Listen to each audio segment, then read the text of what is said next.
Welcome to the Let's Talk Leadership podcast, how leaders think, grow, and show up. And I'm Karen Colligan, founder of People Think. And for more than 2 decades, I've worked with leaders across industries, helping them grow into the leader their next level requires. And here's what I know for sure. Every single leader is unique. Leadership is shaped by your experiences, by your values, and by your strengths.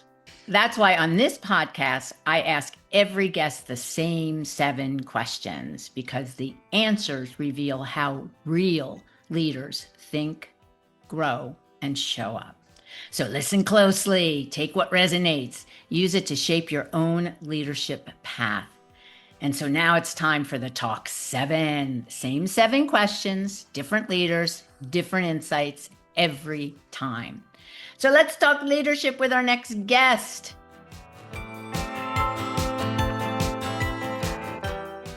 In this episode, I am so excited to be speaking to Bill Carbone, the Executive Director of TeachRock. And we're going to hear all about Bill's approach to leadership. And so a really important side note for the listeners. I'm a huge music enthusiast, so I cannot wait for this conversation. So no pressure at all. No pressure, Bill, at all. So anyway, welcome and thank you for being with us today.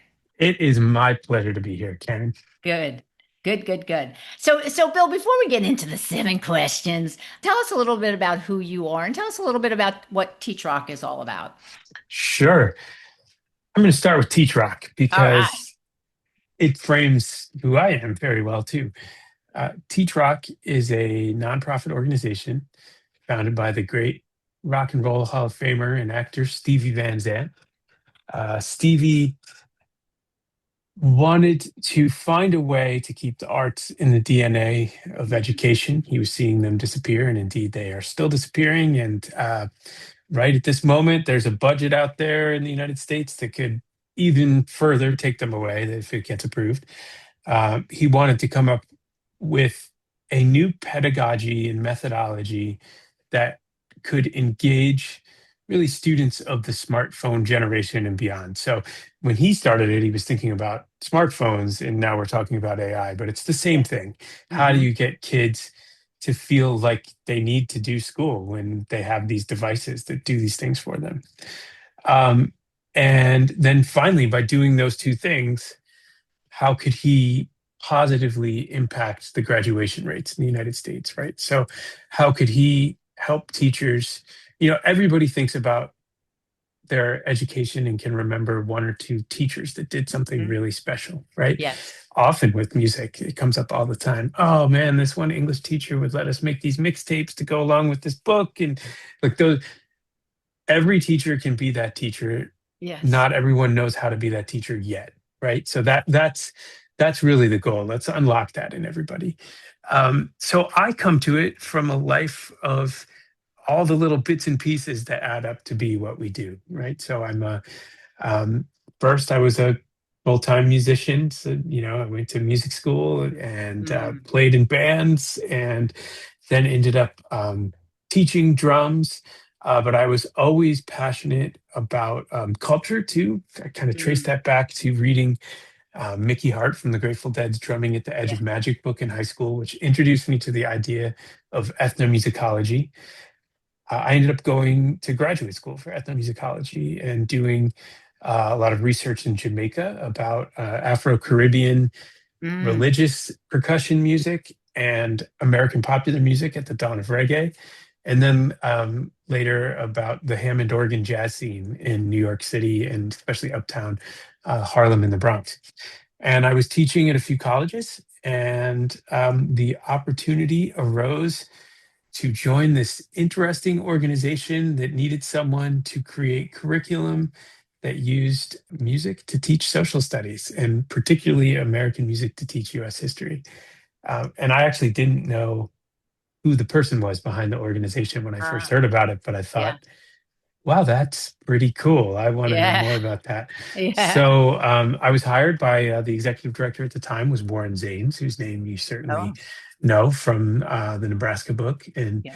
he's a brilliant scholar, and he was a really lovely mentor. He loved my writing. He rode me hard, but I learned so much. And he didn't stay much longer than the first year that I was here. This month is my 10th anniversary, actually. So Congratulations. thank you. Over those 10 years, the first five, I worked in creating curriculum and developing professional learning opportunities. And then I'm about 5 years in as the executive director. I became executive director a couple months before COVID became the Oh, preoccupation in the United States. yay. So talk about a leadership journey. Yes, exactly. Exactly. So what's interesting about everything that you're saying so far is, when I talk about leadership, I really talk about how important it is to understand who you are as a leader, and as important to really want to do more, be more, prepare other people for their roles. And as I listen to you and I think about your trajectory of how you ended up being executive director, it's all because you loved what you do. It was in your DNA, it was in your spirit. It was like, it's almost like you couldn't do anything else because that's who you are. I mean, that's what leadership is all about as far as I'm concerned. So there's a person who summed it up so well. It was a singer whose band that I used to play in. And when I told him what I was kind of leaving that scene we were in to do, he said, "Thank God you found something to do with all that expletive that's in your head." Yeah, and make it useful for the greater population. Yes, exactly. And I feel so good about that last part because, Yeah, I have a degree in ethnomusicology, which I think is really cool, but yeah, I struggled a little with what it means to do that in a yeah, university setting, right? So yeah, really what we do at TeachRock is applied ethnomusicology that makes it a incredibly powerful tool to improve the lives of young people. yeah. And I never knew that was there to do, but I'm Well, it so hadn't been before Stevie, so you're right. yes. So I'm certainly glad I got on that train. And I'm Yeah. really proud to say I've hired a few ethnomusicologists onto our Nice. staff. So we have a great team of people that think that way and are, taking the same action. Yeah. Oh, love, love, love. Yes. Okay. So we could just go on and on and on. However, we have 7 questions we need to get to, Mr. Bill here. So the first question is, it's a big one, and it's Mm. about leadership and how do you define it? Because we're all define it so differently, and it has to be so purposeful to who we are. So do tell, how do you define leadership? Well, I have to admit, you sent me the questions and I Of course. stared at that one for a while because I don't think I've ever tried to define it before. Oh, And it was a blank page moment. And then we it was love another blank page that. moment and a few more. But upon thinking about it, I came to the conclusion that to some extent, leadership to me is about creating the conditions for other people to do their best work and then Mm, trusting them to do it. mm. And that's definitely how I lead. I'm not a micromanager, not particularly forceful. So I was thinking about, where do I see this type of leadership that inspires me? And being the music guy I am, uh, I kept landing on Miles Davis. Oh. So if you know anything about Miles's career, he stayed relevant for his entire life. And one of the ways that he did that was he constantly surrounded himself with really brilliant, Mm. inspiring people, often young. He would keep getting younger people or keep bringing new people in. He would bring them together and then famously tell them so little and give Wow. them this minimal guidance, like just set up guardrails and have them figure it out. And so and then there's an album, Bitches Brew, which is considered one of the a pinnacle in jazz rock. It's kind of the beginning of jazz rock. And really what he does is he brings these people together, this huge group of brilliant people into a studio for several days, and he almost tells them nothing. And he just pulls this greatness out of them by recognizing how great they are and getting them together, getting them kind of pointed in the same direction, but giving them each room to be their great selves. Yes. Yeah. Yeah. As you're talking, what I'm thinking about is he's allowing people to bring their genius and open up that genius, because people sometimes get, we're forced down. We're not allowed to express our brilliance, our genius. And so it's hilarious that he would give them very little information and say, kind of figure it out. And when I talk about leadership, I often say, leaders have to hire people who are smarter than them, who know more than them, so that they can stretch themselves to be more than, and allow those people to be more than. So this whole concept of Miles giving them very little information, however, knowing that they're brilliant, is brilliant. Brilliant. Yeah. Just brilliant. Worked. And I often use the analogy of a band for TeachRock Yeah. because Yes. I mean it is who we are. Yes, of Everybody at course. TeachRock, or most people, come from some element of music. And of course, our Yeah. founder, you may have heard of his band. And we're small. We're 10 people, right? Yeah. So we're about the size of Miles Davis's band at that point, in that moment. So I love that as an analogy. And I recognize that if you're working with 1,000 people, the structure has to change a little. But in spirit, I think there's space for that type of leadership. Yeah, definitely. Definitely Yeah. love that. So the second question is really about values. And if you think about music, I mean, you're surrounded by music, obviously, but music really reflects what's going on in the world. It reflects the genre of the music. It reflects the values of the musician. I mean, there's no question, and you and I could list many people, Stevie for one, Bruce with his Lands in Hope and Dream tour that's on right now. And so, values are really our guiding light. They're what lets us make those really tough decisions based on what we believe is right. So, Mhm. so Bill, for you, what are your top three values? So I landed on curiosity, Ah, humility, mm. and empathy. Oh, okay.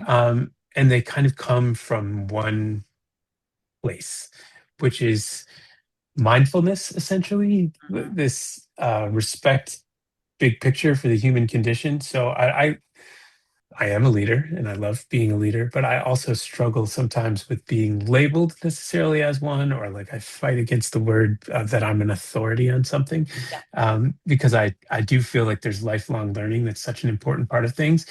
And I also think a lot about perspective and how fundamentally the same we all are. Like I think a lot um, that I'm not that different from a person that I might see on the street who's homeless, or I have these circumstances in my life that have helped me become who I am, but I could have just as easily gone any other way or been born someplace else or in some other way. So I think the perspective is such a big deal. And Mm. those values kind of keep me honest in a certain way. Ah, And I yeah. love to think about what does it feel like to experience something that I'm doing to somebody else, or what might somebody else's perspective be? Like I am so in touch with my perspective, and I'm so in touch with what comes to me in media based on what I'm fed and so on and so forth. But what might somebody else think, right? Yeah. I have some great opportunities in my life to engage in different perspectives because at TeachRock, there's the work I do as a leader, there's the fundraising, there's getting to be with Stevie. There's also spending a lot of time in schools, Mhm. spending a lot of time in schools in very different places, whether it's a school Yeah. in New York City or a school in Chattanooga, Tennessee. Those are places that are really different and also really the same in a lot of ways. Yeah. And then as a musician, I still am out in small town bars sometimes, so Yeah. I Yeah. love those opportunities to really try to understand how different people feel about things. And that's so important, like to bring it back to kind of the leadership element, to make a decision about what Teach Rock wants to do in a school. I want to be able to really feel what it might feel like Mm. for a teacher or a student, Yeah. right? And I think one of my critiques of education writ large is that there's not that much of that. Like so much of it is it's an industrial complex that there's lobbyists and there's massive sales and ed tech pipelines. And if you go to some of these conferences, you can go a long time without somebody ever mentioning a teacher, like the Yeah. ones where they're selling these things. Yeah. So I think one of the things that makes us really special is that we are in touch with all that. And you'll hear teachers say that a lot. And when we do professional learning, that's the kind of feedback we get. This feels authentic to me. Yeah. I'm so used to coming to these things and having somebody stand up there and like kind of push an idea on me. And I think, okay, that's nice. How is this going to work in my situation? Right. But being able to kind of feel it on all levels makes a big difference. Yeah. And Bill, what you're talking about also is that human connection and the importance of Yeah. understanding where other people talk about. I mean, you talked about curiosity, humility, and empathy. And all three of those are about let me have some human connection and let me have some conversation because you and I are very similar and we're very different. As you just said, it could be anyone that you come across, New York City schools, Chattanooga, Tennessee schools. We're all humans and we need that human connection. And when we don't have that human connection, that's when I think we become hardened and we become less open to be able to understand other ways of doing anything. And so, that whole idea that it's okay and to be curious, but more importantly, to be different. And Mm. everybody has a space to live in the world. Yeah. Yeah. And the curiosity piece, I had an incredible opportunity last week. I was in Vermont for 2 days. The first day I was at the State House, kind of Wow.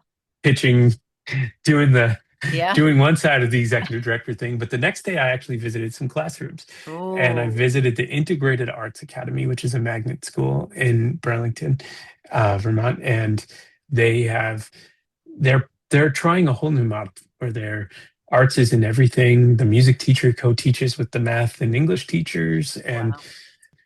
ostensibly went in to talk to them, but immediately recognized that they were just so freaking awesome that I ultimately said switched gears and just decided just to ask questions and Yeah, just like listen. take me on a tour, show me what you're Yeah, doing. You guys are brilliant. This is yeah, incredible. yeah. And so I think that's so important. And I felt so recharged after that experience Yeah. too, much more than if I had been kind of like selling something or, Yes. yeah, Yes. Yeah, yeah. Well, to be talked to and be able to listen and ask questions and you just said you're a continuous learner. I mean, that's just one example of what you have to do because that, Bill, is what you can bring back to Teach Rock. I mean, you learn there, you teach them, they teach you. I mean, it's what goes around, that's for sure. yeah. Yeah, love that. Great. Okay, so the third question is best advice you were ever given by a leader. This one was given by a band leader. Oh, Of nice. course, I come back to that, but I had the privilege of playing for 5 years with Melvin Sparks. Melvin Sparks was a soul jazz guitarist. He's on probably 150 albums or so, like lots Wow. of Blue Note albums, kind of jazz funk. Think George Benson, essentially. Okay. And I played in Melvin's band for the last 5 years of his life. Wow. Got very close with him. He's a wonderful person. And he took my friend, who was our organist, we were a trio, drums, organ, and guitar, into the recording studio. And we did a take of one of his songs. And when the song ended, the organist and I said, Melvin, we want to do another take. We want to do another take. And he said, why you guys want to do another take? That was fine. I said, no, no, no. We think we can do it better. There's like, we could put a little more in it. And he said, now hang on a minute, fellas. Hold on.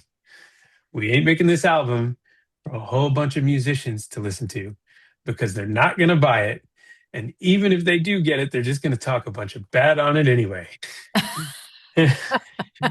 Which I think about it all the time Wow. because we were directing ourselves at trying to impress other people just like us. And what Yes. he was saying was, that's not who you're making this for. This is Yeah. not about Yeah. your drum fill or your whatever. This is about the big picture.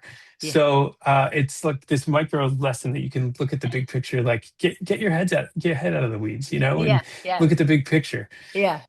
And my favorite part is then he then spent a half hour constructing his guitar solo a few a few measures at a time. So he didn't follow his Well, own that's advice. different. That's different. That's way different. That's way different. Now, let me ask you, did he let you guys record?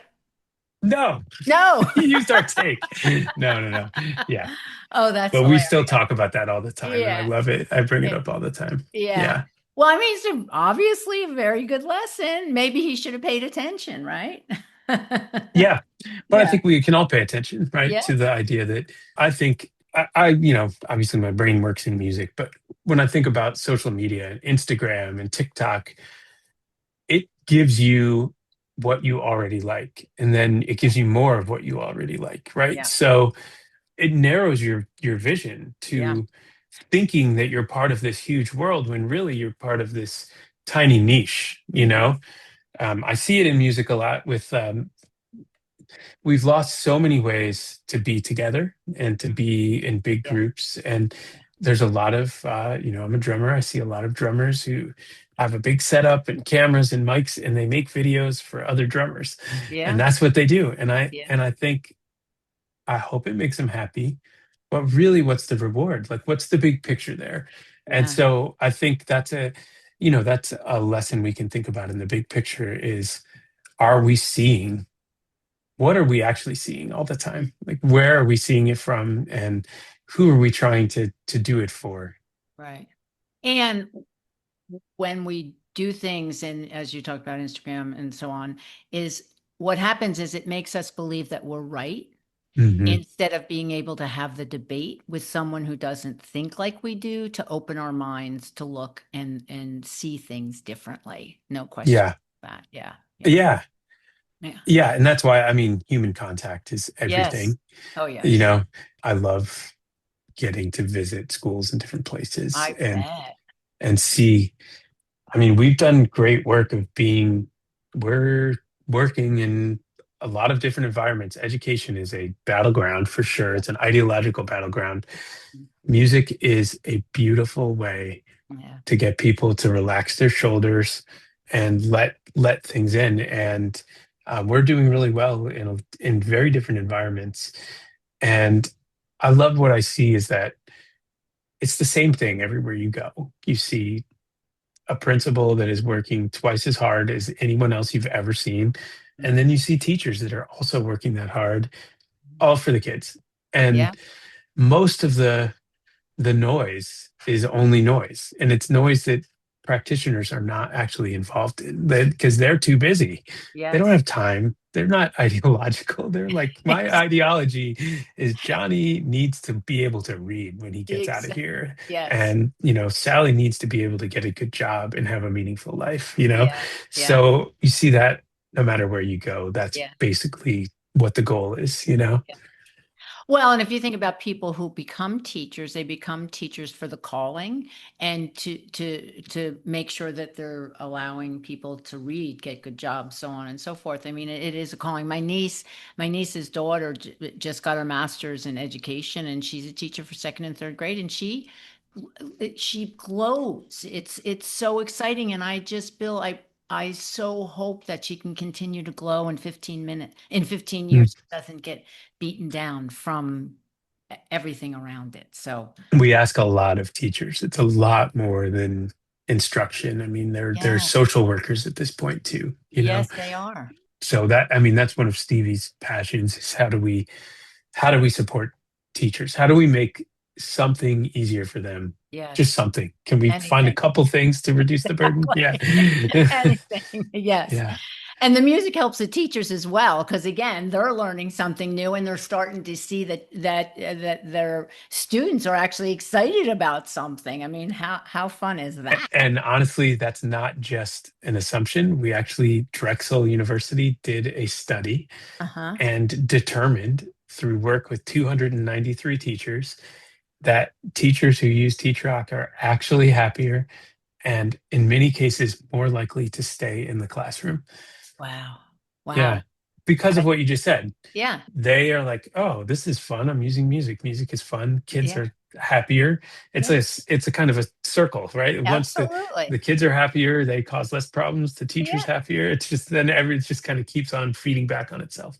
And that's Yeah. why they went into teaching in the first place, because it's a calling and they actually are going to get to teach instead of be a social worker or a parent or we could go on and on with that. You could Yes. take us on that. We don't need to know all those things. All right. So the fourth question. So we're going through an enormous amount of transition and change globally. So how do you lead through transition and change? Because my guess is, Bill, with everything that you do and all the different schools from, young age all the way up to high school in the different environments, every day must be transition and change for you. So how do you lead through that? You've got 10 people who work in the organization. How do you keep Yeah. them going? Well, so I kept thinking when I was looking at this one of driving a car in a Uh-huh. snowstorm. Oh, So okay. to people here that have not that live down south and have never done it, if you've ever been on the highway when it's really snowing, it kind of looks like the Millennium Falcon hitting warp speed. You've just kind of got white streaks coming at you, Uh-huh. and you can't see very far ahead. You can't see on either side, and you don't want to look back because you got to just keep going straight. Uh-huh. And I can think of a few times driving in snowstorms where I was like, man, I just really want to stop, but you can't stop, right? And No, if you oh, stop, nobody can see you. no, So no. you just have to power forward, right? And so there's a certain element of that kind of moments. There's been really two moments in my time as a leader, 2020 during COVID, and then last year during the new administration that really attacked education and federal funding, where it really felt kind of like white knuckle hands on the wheel. Yeah. The thing that helped is consistency Mm, and kind of realizing that a lot of change is not as much change as it seems like. That what we do in particular in education actually doesn't change that much, you know? So, for instance, there was the No Child Left Behind Act, and then it got ditched in favor of that was a federal education project. And then it went back to kind of a states' rights thing. And most states made a big deal about we're not doing that anymore. We're gonna do something different. Most pretty much ripped the cover page off of No Child Left Behind and put their own state seal on the cover and said, new standards here. These are our state standards. So once you start looking, it's like, oh, it's not that much. And I think that that's an important thing. That's a happy version. I think there's been tough moments. Some of my tougher moments have been when we were a little bigger at one point last year, when when the new administration took over, they just wiped out a ton of major federal organizations that were our dream mm, support, you yeah. know, Yeah. the NEA, more than that. Yeah. And so what happened was not necessarily that we immediately lost funding as our strategic plan was rendered cute. So, and so we had to really rethink things quickly. Yeah. And so we did have to let a couple of people go, which was painful, especially when, come back to my Yeah. analogy of us as a band. We're a small group of people. We know each other really well. Yeah. One thing we decided to do, a small group of us, as we talked it through, was to live with the absence of what those people had been doing for about 6 months and really try to feel it to see what is it that we really need to do to rebuild right now. So instead Mm, of kind of immediately making a lot of decisions, we knew we had to cut back, and so we reduced our budget to be a little safer. And then we said, let's take a deep breath, slow down for a second. Everything is moving very quickly right now. It's scary out there. People are making fast decisions, but we can just kind of ride this out for a minute and think it through. So for us, that was actually mostly in kind of marketing and communications. And we took this time and then we started just talking to anyone. I think my yeah. colleague and I did probably 25 meetings, Zooms with people in Yeah. um, different sectors that kind of all cross over with communications marketing and digital marketing and so on and so forth.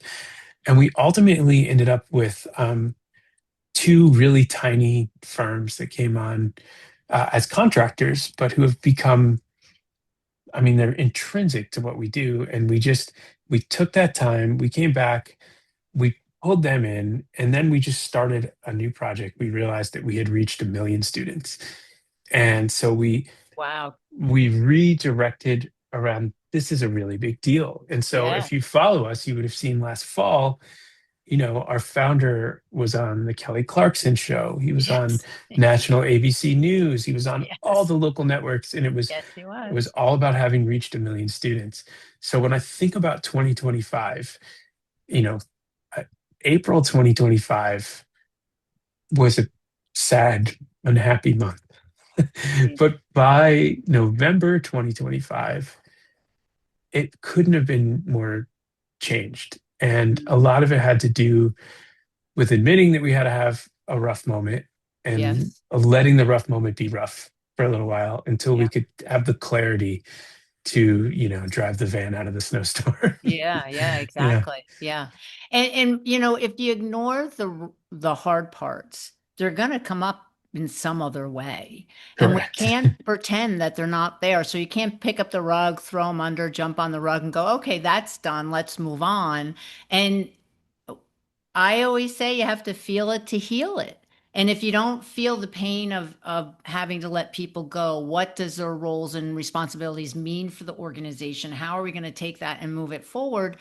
Then what you're doing is a disservice, because we go back to what you said earlier about this curiosity. You have to listen what's happening, and then you have to make decisions based on what's happening at this point in time. So the flexibility, the adaptability, that's what transition is really all about. And we can't pretend it won't happen again, Bill, because it will, and we know Mhm. it's going to happen again. Yes, maybe not that dramatic, we hope, and we never know. Yeah, we never know. I mean, that's, yeah. Hopefully, no chainsaws involved next time. But Yeah, we can only hope. Yes. All righty. So we know the best leaders are always curious, and obviously that's a big one for you. And they're learning, and they've always got to see what's next. And so how do you continue to grow? I mean, the good news is you're out, as we said, it's connection, it's being with the teachers who are doing it, with the students who want to learn. That must be an enormous amount of growth for you. Do you do anything else? sure. I mean, of course, I read podcasts, Yeah. all the all the things that Yeah. we can consume pretty easily these days. I'm involved in. One thing that came to my mind here is this amazing networking group I'm in, Mhm. and it's called Wall Street Dead Ahead Networking Group, Oh, and it's a professional networking group that's headquartered in New York City, but is very much national. And it's lawyers, doctors, people in insurance, real estate, food service, finance, a few nonprofits. The one connecting thing is you like the Grateful Dead, and it's Deb Solomon, the woman that started it and runs it, is incredibly effective as a leader. You do these, she calls them buses, get on the bus, Zooms. They usually have 15 to 20 people every other Wednesday. She runs 6 of them, and you have 3 minutes to kind of say who you are, what you do, what you can offer, what you need, And then there's 3 in-person events every year with a band. I usually play at them, and nice. they're at an office building across from Radio City Music Hall. But we just had to throw this huge live music party in there. But How what's beautiful about it is that music piece, you kind of skip the line of getting to know people. Like everyone Yeah, there kind of has a dead story, or like they all, whether it's all about the dead for them, they love music. That's why they're yeah, there. yeah, And yeah. so I kind of always joke, you never know who has tie dye under their top button, if they, or the governor of Connecticut, Ned Lamont, if you look closely, he wears a Dancing Bears belt on his suit all the time. It's a little tell.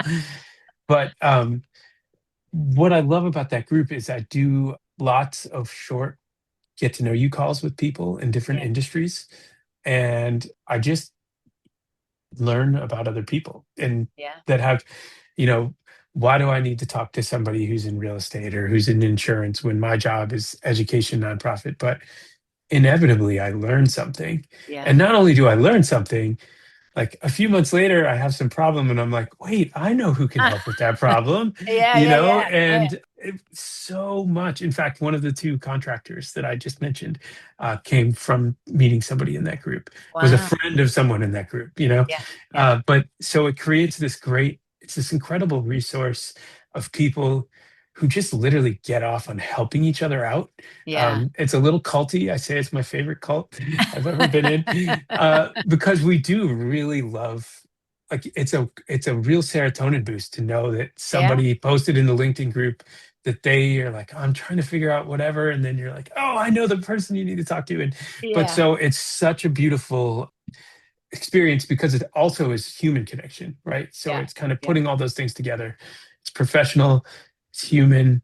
yeah, You meet at a place of joy, which is music, and yeah, yeah. yeah, Wow, that sounds fascinating. And there's so many networking groups and I've joined many of them and some of them work and some of them don't, but when there's that connection and it doesn't matter what you do for a living, but there's that connection, then yeah, you gotta love that. Yes. yeah, Yeah. yeah. It's kind of like TeachRock's theory, but for professional networking. Exactly. Yeah, I love it. Yeah, that's great. All righty. So, the sixth question is really it's about joy, and we've talked a lot about joy and how you bring joy, for yourself and to the world. But one of Teach Rock's goals is obviously to create joy. So teachers they want to teach, and students want to learn. I mean, at the end of the day, isn't that what it's all about? So, if we think about what brings you joy, well, you just gave us one networking event. What else yeah, brings joy as you think about, because when I think about leadership, it's not just about leading, it's about you have to be a full person, you have to bring your whole person to work, if you will. So mhm. how do you fill up? I mean, you're a musician, you play, watch music, you're out and about talking to teachers and students, so is there anything else? Yeah. I mean, no, it's all music. I mean, that does come back to that. I mean, I do have to say, for me, the day job part of it is a lot of administrative side Yeah, of bringing that to life. yeah. So going back to the well of the music itself is such a recharge, and I come back to Bob Marley, Trenchtown Rock, all the time. He says, one good thing about the music: when it hits, you feel no pain. And I Oh, learned that song first when I was in high school, and uh-huh, just thought, yeah, you feel the bass in your chest and it doesn't hurt, right? But uh-huh, uh-huh. it gets more and more dimensions as I get older. Yes. And I don't know. I always like to, one of the things when I'm speaking publicly, I ask people to imagine themselves, uh, busy day of work. Maybe it's hot outside. Now it's Thursday. You're going to a concert tonight and you're excited about the concert. Work went a little late, so you hit traffic. Now there's a traffic jam pulling into the big parking lot. You had to park further away than you wanted to. Now you got to walk over to the concert. You're walking over, it's crowded, it's hot, big line to get through security, right? You're standing in the security line. Maybe you're even feeling kind of annoyed about the people around you. Finally get in there. Now think about like 30 minutes after the house lights go down, the Oh, music starts, the big yeah, lights go up, right? yeah. Do you have any of those feelings anymore? Oh, How do gonzo. you how do you feel about the people around you, Who right? cares? Yeah, who cares? Or even more, you might look at them and be Yeah. like, God, I love this person. Yeah, Like, yeah, how yeah. could I have been so, like, I have this all the time. Like, how could I have been so grumpy about this, Absolutely. And Yes. so when the music hits, you feel no pain, right? Like, it's Yeah. like, all of a sudden you feel a little better, right? Yeah. And Yes. it's a deep, beautiful thing. That is at the core of what we do with Teach Rock, is how do we bring that in? Because when the music hits in education, the kid doesn't have to feel pain about learning Yeah. about something, right? Yeah. Do you want to learn? Do you want to learn about the changing economic status of people in the industrialized North after World War II? Or do you want to learn about Muddy Waters and his journey from Mississippi to Chicago, which is the same thing, you I'm know? going with Muddy Uh, Waters every so, time. yeah. And, playing music, I still play, I still play anywhere between 2 and 6 to 8 shows a month. And I did my 10,000 hours of practice. I was all in for a long time. And I did have a teacher who had said something great to me at one point. You do all that practice so you can get on stage and not use any of it. And again, I Mm, didn't get the quote at the time, but mm-hmm. now I do see it as a really beautiful Yes. statement about, like, you get all your techniques together and then you have to be in the moment, right? Yeah. And Yeah. being in the moment is the best. And so, Yeah. there's been times when I've had a fever and I have to play a show and I feel fine while I'm playing it for the next hour and then I'm sick Yeah. again. Yeah. Yeah. But certainly I can let go of whatever's occupying my mind in terms Yeah. of work and different things, and often come out with like a little bit more of clarity about it too, because I Yeah. stopped just like Yeah. cycling it over Cycling. and over for a while. Yeah. Yeah. Yeah. Yeah. Yeah. I understand the whole music thing. And I'm in the city. And so I go see music a lot. And there are times you get on the subway and you're like, oh my, please get out of my way. And then the line is longer than it's supposed to, or it's cold and and then as soon as you're exactly right, as soon as the music starts, you're like, oh. Yeah. All right, I'm in the right place. Thank you, world, for putting me in the right place. Yes, Where do absolutely. you like to go? What have you seen anything good lately? Oh, yeah, the bitter end has been amazing. Nice. Yeah, I love the bitter City. end. I love the bitter end. City Winery is where I've met a bunch of the spring nuts, which I just saw them at the same shows over and over and over again. And finally, one day, one evening, I said, "Okay, who are you? What is your name? I see you all the time." And that is how I got to be friends with them. And now Yeah. there's a whole music crew, and we go see things all over. And Yeah. the joy is unbelievable. So I'm with Yeah. you on that. I am with you on that. It's Absolutely. great. So, okay, that brings us to the final question Mhm. in the talk seven. Although you've already given me quite a few quotes, so Yeah. so do you have a favorite one? You've already I given finally have three something of that them. isn't about music.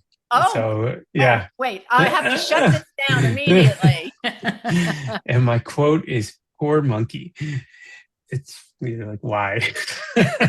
But it actually comes from a Buddhist story. It's called the Jataka tale. It's a Okay. Buddhist teaching story, and it's called The Magic of Patience. And it's about a buffalo who is tormented daily by a mischievous monkey that just Oh. jumps on his back when he's sleeping and pulls his ears, covers his eyes when he's trying to walk, and like, splashes water in his face when he's trying to drink, and just harasses the buffalo all the time. So a spirit comes to the forest, comes to the buffalo, and is kind of angry at him and says, Why do you put up with this crap? Like, you could stomp the monkey. This is like, why? And the buffalo says very slowly, oh, forest sprite, anger doesn't lead to happiness. And then he says, patience is my magic. And it says, Wow. ultimately, and I pulled the quote here, poor monkey, he must be so lonely. Nobody wants to be near him. He uses his faults, not his virtues, turning all his cleverness and energy into heavy, dumb jokes. I feel sorry for him.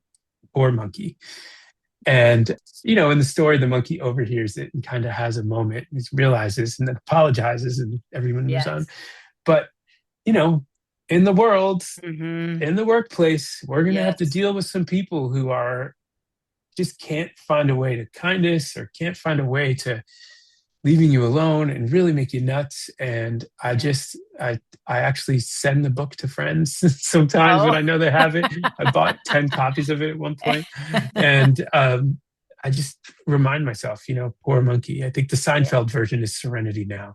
I Uh-huh. try not to yell, poor monkey, but Well, some people be like, excuse me.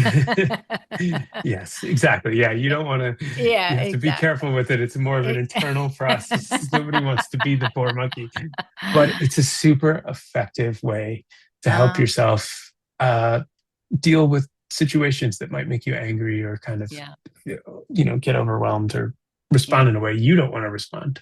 yeah. And Bill, I really think oftentimes when I do get cranky and I just want to be like, are you kidding me? I really try and think, now I'll use the word poor monkey. I try and think like, where did they come from? Like what happened to them today? I don't know their backstory. And there's days I'm very, very good at that. And there are days I'm not so good at that. So, Hmm. if you can have compassion again, to go back to what we were talking about earlier, and sometimes I'm great at it and sometimes I'm really not so great at it. Yes. I mean, yeah, Yeah. it's not like I'm always great at it, but Yeah. you have your moments, and then you say, "Gosh, I Exactly. wish I had embraced the poor monkey strategy there. It would have probably gone better than when I Yes. did it." And Exactly. then, if you're Exactly. gonna take the same approach, though, you just have to label that in yourself and then let it Yes. go and keep moving. Exactly. In the snowstorm, driving, keep going forward. Keep going forward. Yeah. Exactly. Great. Wow. Well, thank you so much, Bill, for walking us through the Talk 7. I mean, a great conversation. And I love just being able to talk about all of this and just let it go wherever it goes. And my goodness, I've learned so much, even the quotes alone. So thank you. Thank you so much for sharing your leadership insights and for spending some time thinking about who you are as a leader. I love that. Yeah, I really appreciate it. It was fun to sit with the questions and think about them because for the most part, although these things are inside, you don't necessarily Yes, take that moment to pause I and know. label and identify. I think that's a really helpful thing. Yeah, I know. Good. Well, thank you Yeah. so much. And to all of our listeners, thank you. Thank you for listening. And I'm Karen Colligan, and you've been listening to Bill Carbone, the Executive Director of TeachRock. And I hope everybody's going to go to teachrock.org and check them out. Mhm. One leader, 7 questions, a lot to think about. And if this conversation made you pause, if it made you think or it made you smile, hit subscribe and share it with someone who leads. When you're ready to invest in your leadership, you'll find Keep It Real Leadership at the peoplethink.biz website. So till the next episode of the Let's Talk Leadership podcast, have a good one. And don't forget to keep it real and lead with impact. Editing by Mary Lee Williams. Thanks, everybody. We'll see you next time. Bye now.